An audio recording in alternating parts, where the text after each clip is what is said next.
नमस्कार दोस्तों, रोचक टेल्स पर आप सभी का स्वागत है। दोस्तों, हिंदुओं का प्रसिद्ध धार्मिक स्थल गंगा सागर बंगाल की खाड़ी में स्थित एक द्वीप है। कोलकाता से 100 किलोमीटर दूर गंगा सागर सुंदरबन डेल्टा का हिस्सा है, पर यह अपनी भौगोलिक विशेषता से ज्यादा अपनी धार्मिक विशेषता के लिए जाना जाता है। यहाँ पर कपिल मुनि का एक मंदिर है जो खास महत्व रखता है। कुंभ मेले के बाद गंगा सागर सबसे बड़ा तीर्थ है, जहाँ सैकड़ों लोग पवित्र स्नान के लिए आते हैं।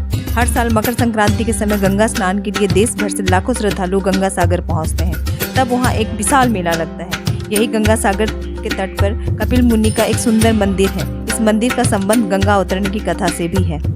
पौराणिक कथा के अनुसार प्राचीन काल में अयोध्या के राजा सगर थे।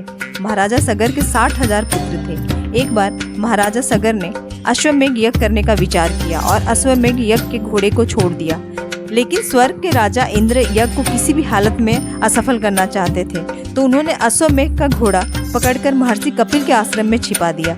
राजा सगर के 60,000 पुत्र इस घोड़े को ढूंढने के लिए निकले और ढूंढते हुए महर्षि कपिल के आश्रम में पहुंचे और घोड़े को देखते ही जोर जोर से चिल्लाने लगे। इस शोर शराबे की वजह से महर्षि कपिल की तपस्या भंग हो गई और जैसे ही उन्होंने अपने नेत्र खोलकर राजा सगर के 60,000 पुत्रों की ओर देखा तो सभी जलकर भस्म हो गए।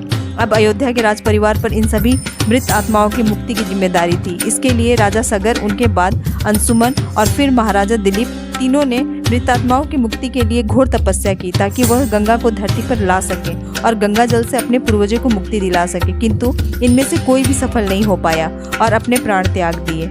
गंगा को धरती पर लाना इसलिए जरूरी था क्योंकि पृथ्वी पर सारा जल अगस्त्य ऋषि पी गए थे और पूर्वजों की शांति तथा तर्पण के लिए कोई नदी धरती पर बची नहीं थी।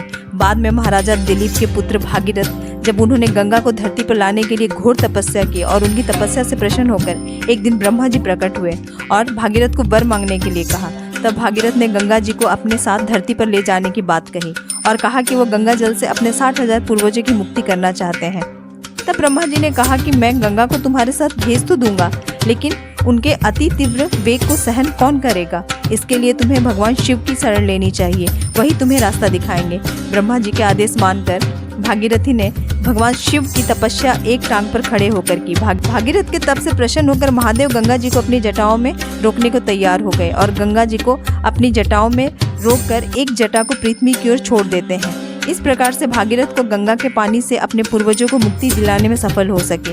देवी गंगा धरती पर उतरी और उनके स्पर्श से राजा सगर के पुत्रों को मोक्ष प्राप्ति हुई। इसलिए लाखों लोग गंगा सागर में स्नान करते हैं ताकि वे स्वर्ग प्राप्त कर सके।